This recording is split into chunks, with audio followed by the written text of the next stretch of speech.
Now, you mentioned D.C. Yeah. And what's popping off up there in D.C. You want to go into politics? You know. Yeah? I can maneuver through it a little bit. Well, what do you think about the war on immigration right now? Illegal immigration. Trash? Yeah. Why is that? It's ways to go by things. What ways is that? Actual vetting for one. Like actual tactful, strategic deportation is how preferred. You know? I'm saying, I mean, I don't know the ins and outs of the government, but I know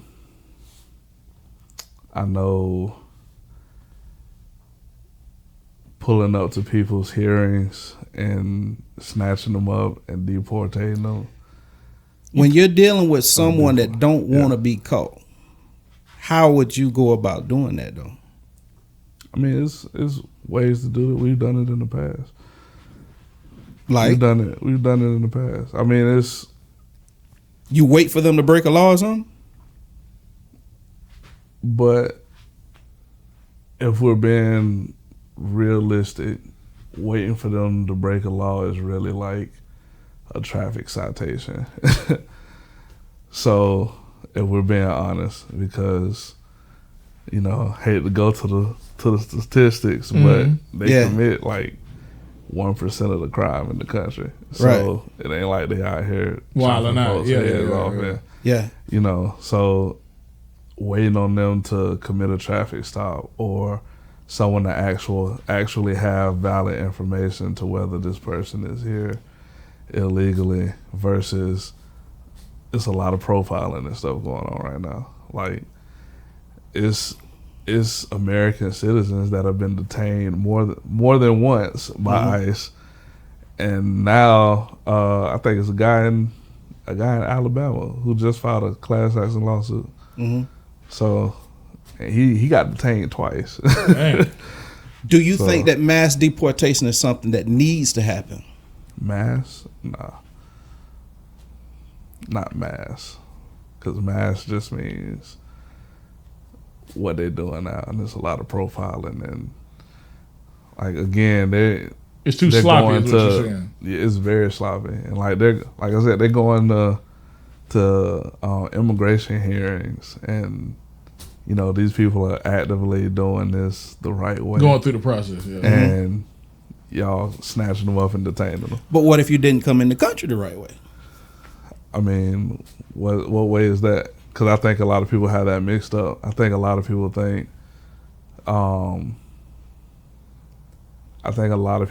the people that are getting snatched up are like swimming rivers and jumping gates to get in the country. Have you ever heard of the Darien Gap? No, what's that?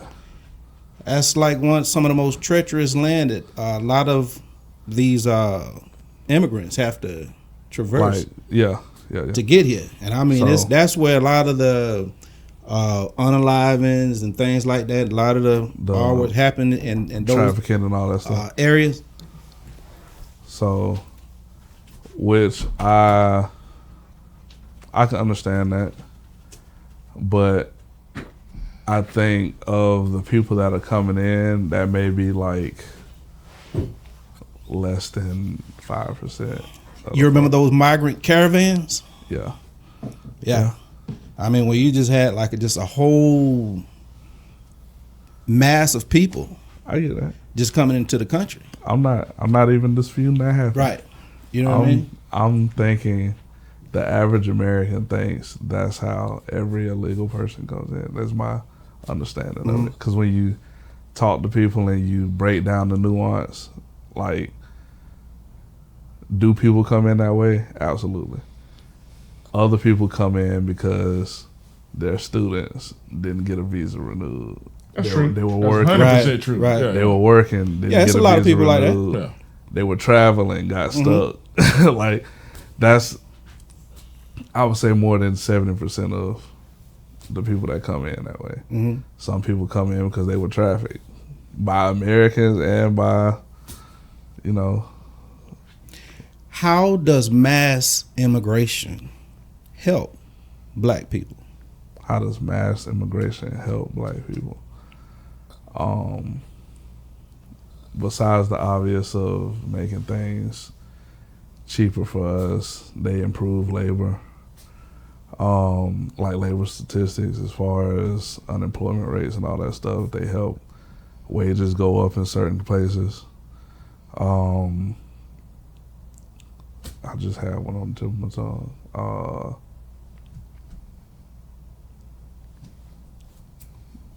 Taxes that they pay. Them paying the taxes, 9 times out of 10 is us using some of the tax, us using some of the tax money that they put in.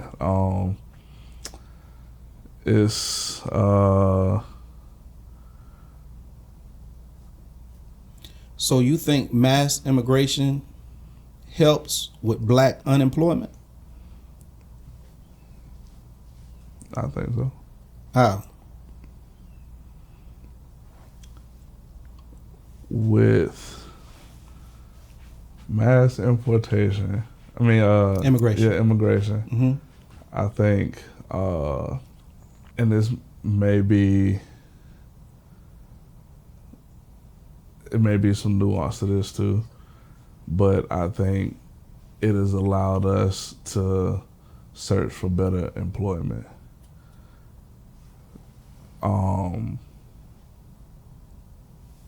In a lot of cases, like, I think what it is, black men make like 70 cents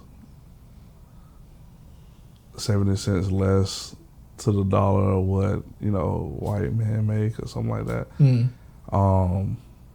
But it has allowed us to get more educated,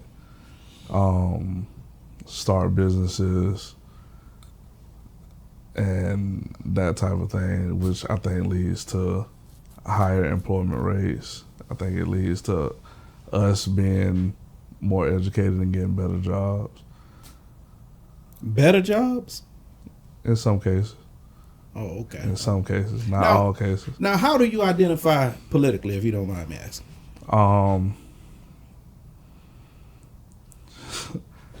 So, while a lot of people would like to say they're independent, I think I would like to say I'm left-leaning independent. Okay, yeah. So, go ahead. I'm an independent, but I have more conservative values. I understand that. You know what I mean? Yeah. Nothing wrong with that. You believe in capital punishment? Capital? Yeah. Yeah. What about Second Amendment? Yeah. Yeah. I mean, I can run down it, but I lean a little bit more. Got mine at Got to have it, man. Yeah, you understand what I'm saying? Got to have it. Yeah. You identify as a Christian? Yes. Yeah. I tell you a hot question that's out there right now.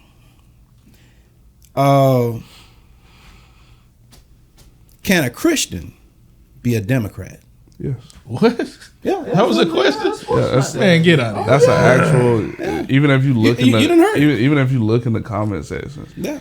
I did not see that one. People that identify as Christian on the right believe it's either a contradiction or say people be fake Christian. Like it's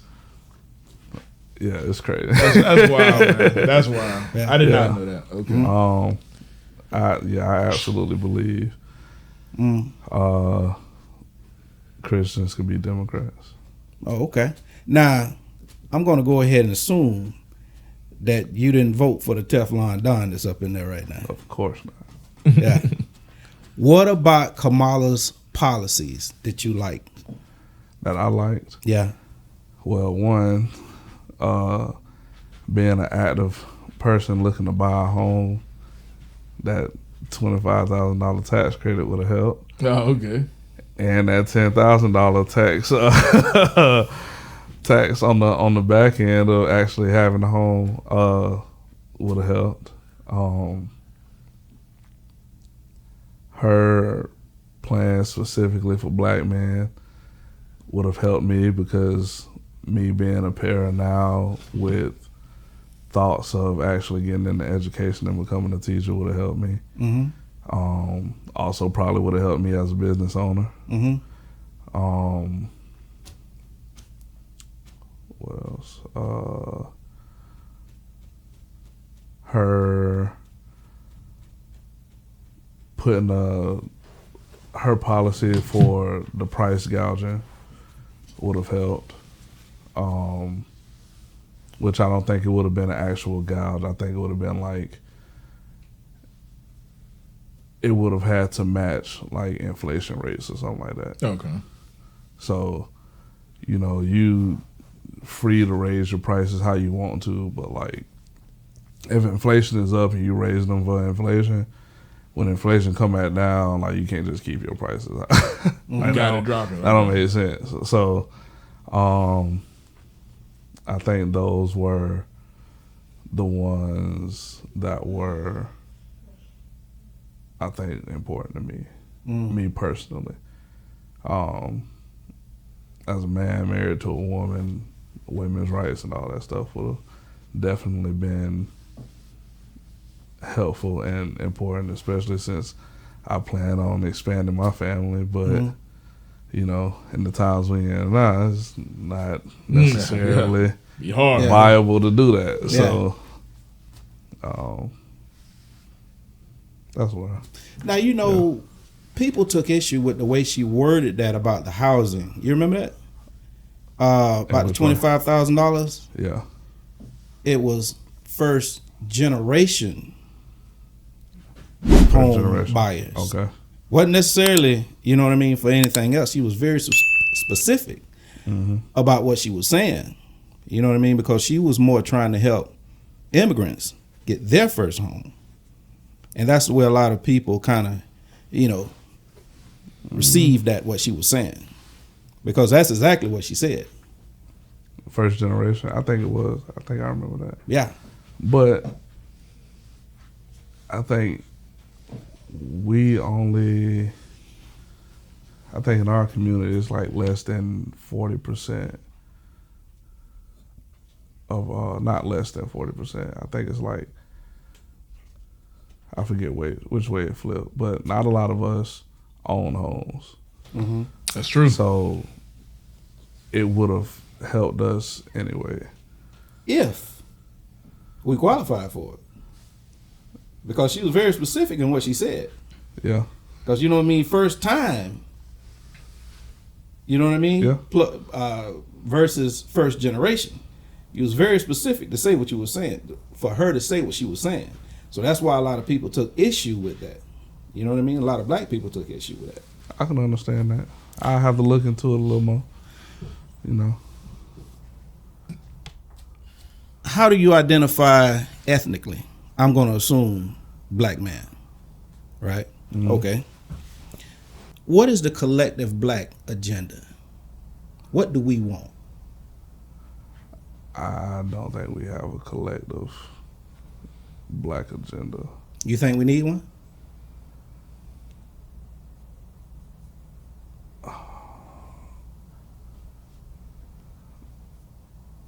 Part of me want to say yeah, because I can't articulate it the way I want to. I just think we need...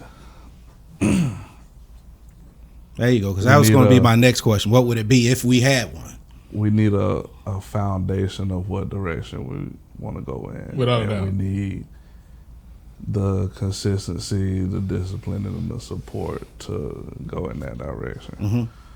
So I would say yeah, but that's for lack of better terms that I can come up with right now. Yeah. What's a politician out there that you support on any level? That you think, another, two-part question, you know what I mean? Mm-hmm. That's doing good work for our group. That's doing good work for our group.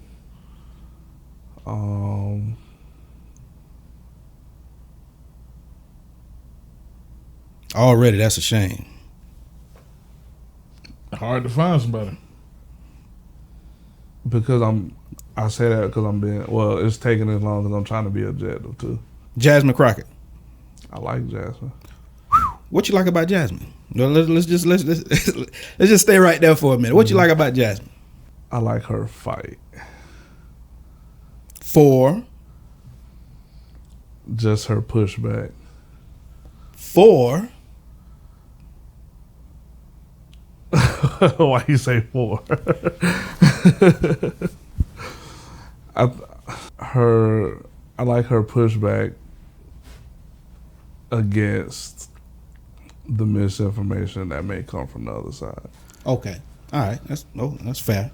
So, like her, like, and it's,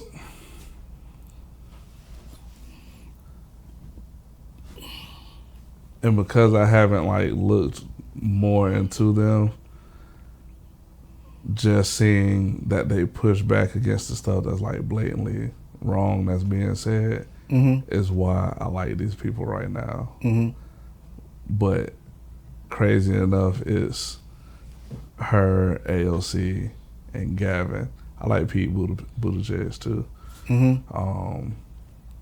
Starting to like what's the lady name?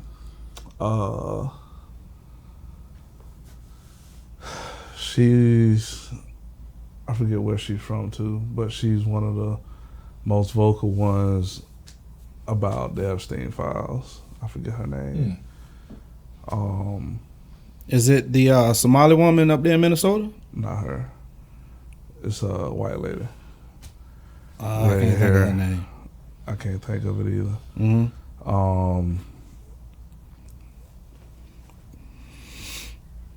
I like Frost from Orlando because he was real vocal about alligator Alcatraz.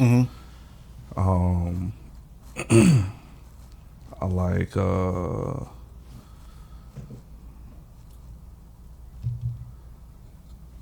Swalwell is okay.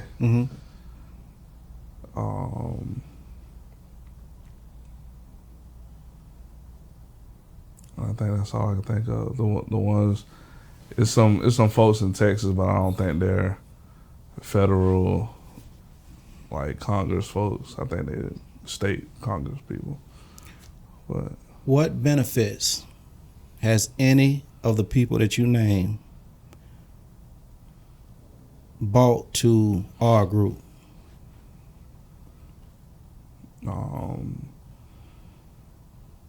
That I would need to look into, but I know a lot of them typically vote on things like our healthcare stuff, keeping it funded specifically for our group. I mean, again, I think that would go back to the agenda, our agenda, or what we feel like collectively we can agree on that we need as a community. Let me meet you halfway with something. The only break I give a lot of these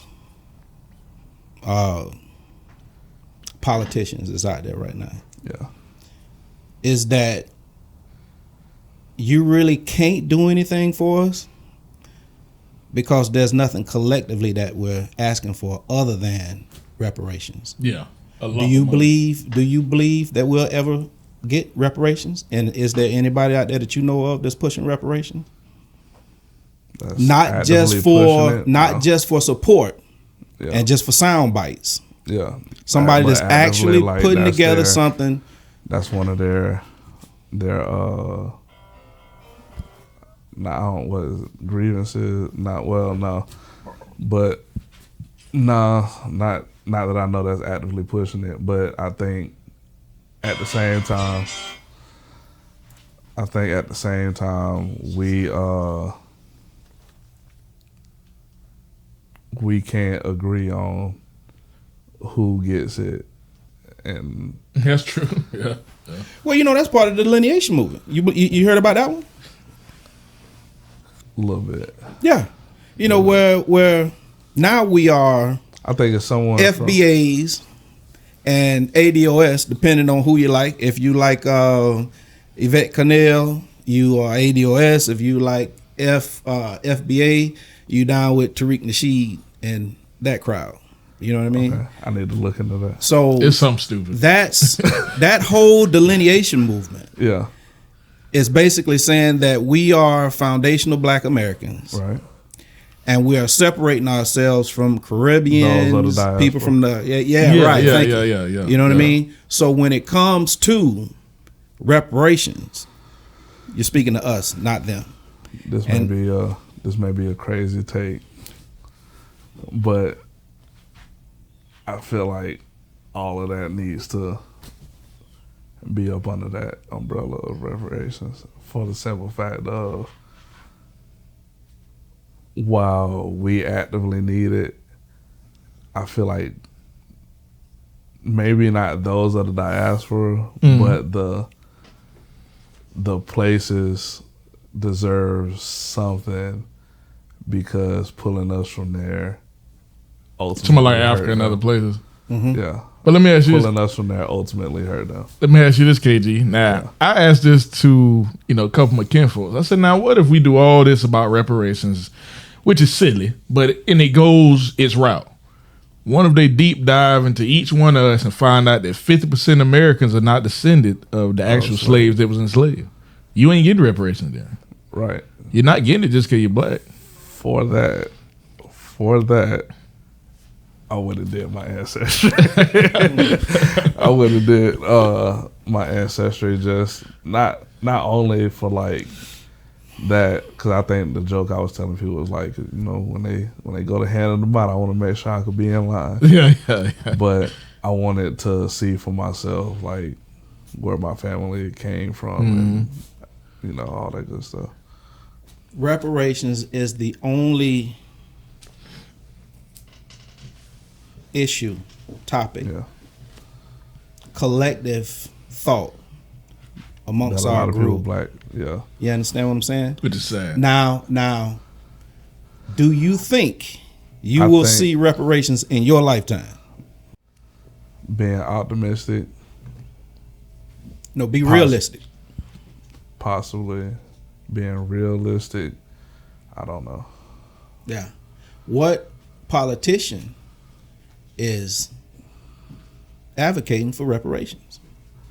What group?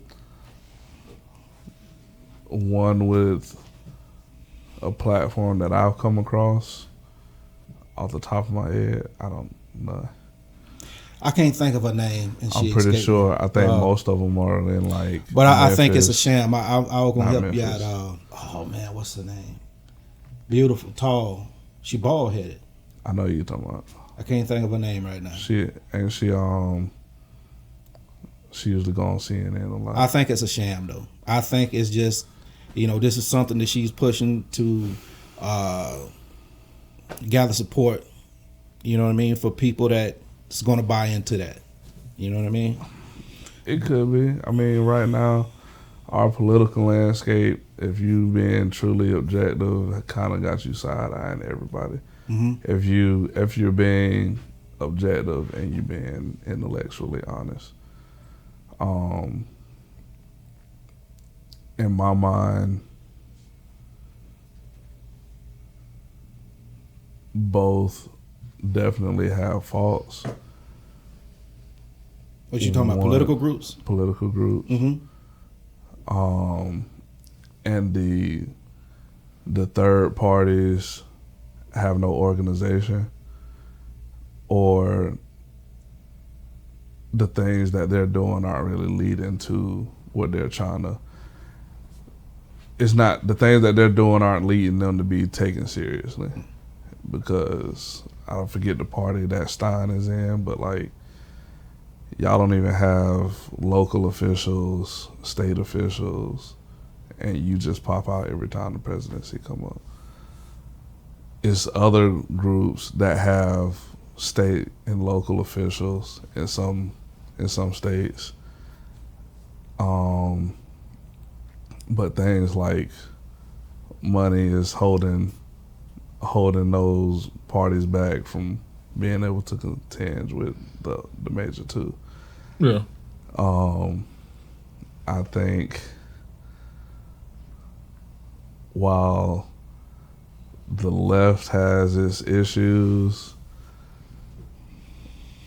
and is on its way to being hijacked, the right has already been hijacked. Mm-hmm. That's my honest opinion. But go ahead. What should black folks be focused on? What should be our agenda in politics?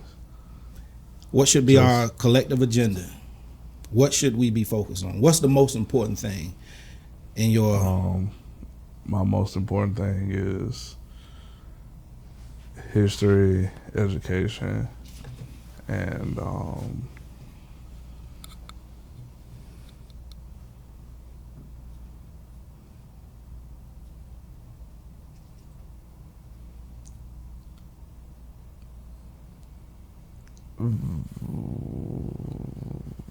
value, like moral values.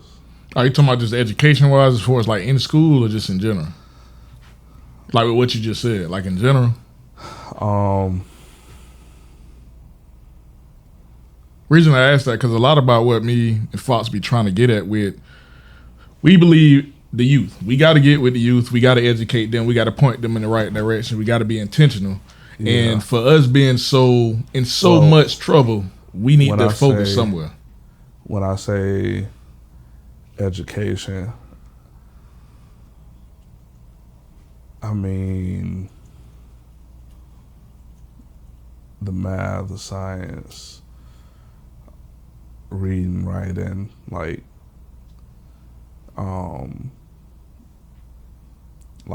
financial literacy, technology, like, so I guess in general. Yeah. And I say that because right now, I think we talked about this a little bit last time. Right now, half of the country's adults read at or below a 6th grade reading level. I can see that. Yeah. Mm-hmm. Now, it's a lady I found on TikTok. I don't know if she's a teacher or what, but she breaks down how you can identify this. Mm. So, like she breaks down like, all right, in the 6th grade, this is what 6th graders reading wise are expected to know and do. Yeah. Mm-hmm. And then she literally just seen the one where she was like, all right, this is 6th grade, this is 7th grade. Half of the country can't do what 7th graders are supposed to do and beyond. Damn. Which is read text, be able to pull multiple sources out of that text. Comprehension, okay. Yeah, comprehend it, understand how the tone and attitude shifts from the beginning of the text to the end of it. Mm-hmm. And like all that stuff. So like, prime example for those watching, if you're engaging with somebody online in a debate and you pull up text and you be like, all right, hey, this text, most times people are talking about the entire article. Mm-hmm. That try and pull up text. But if they go through the text and they find the one thing that contradicts the entire text, or they make it seem like it contradicts the entire text, they'll pull that one thing and use it as their hyper focus on it. Oh yeah. Mm-hmm. That's having a 6th grade reading level. Yeah. Because the entire thing is supposed to be what supports it. Yes. Mm-hmm. Like or like just media literacy, people being able to juggle multiple perspectives. Like as adults, we shouldn't have to say, you know, the sky is blue, and you'd be like, well, sometimes it could be red, sometimes it could be black. Yeah. I shouldn't have to say that. Like we know that as adults. Yeah. Or I don't mean all men. I don't mean all animals. Yeah, you shouldn't have to say like that. You should be able to infer and draw a conclusion and not take the text so literal. Yeah. Like I think I was watching something today and somebody said it was that video of Kevin Hart talking with Grant Cardone about the poor mentality. Okay. And he was saying, like in the hood, being raised in the hood, you have people that, they get their check. It's a check cash in place. They go cash their check. They get the money in hand. Right next to it is liquor store. I want to go to the liquor store, give me something to drink. Or there's all these other cash ready places that you can go to, and they try and keep you from having a bank account and putting money to the side and getting interest or investing and things like that. And somebody in the comments was like, everybody don't spend their money on alcohol. It's like, that's not the point. No. The point was there are many places around them that only accept cash. And when they have the cash in hand, that is the only thing that they can really buy, because they don't have a bank account. They don't have a debit or credit card. They can't. So when people fixate on one thing, they're showing their lack of education, of literacy. So, I think focusing on that with our kids, making sure they understand and know their history. Because we're in a place now where people don't understand why there's HBCUs, why is it a BET. People don't understand how the government works, right? How the branches coexist amongst each other. Where does the funding for this come from? Where all that stuff. I think us focusing on that and then making sure we have our values and stuff in line, so that we're not being so easily susceptible to lashing out emotionally or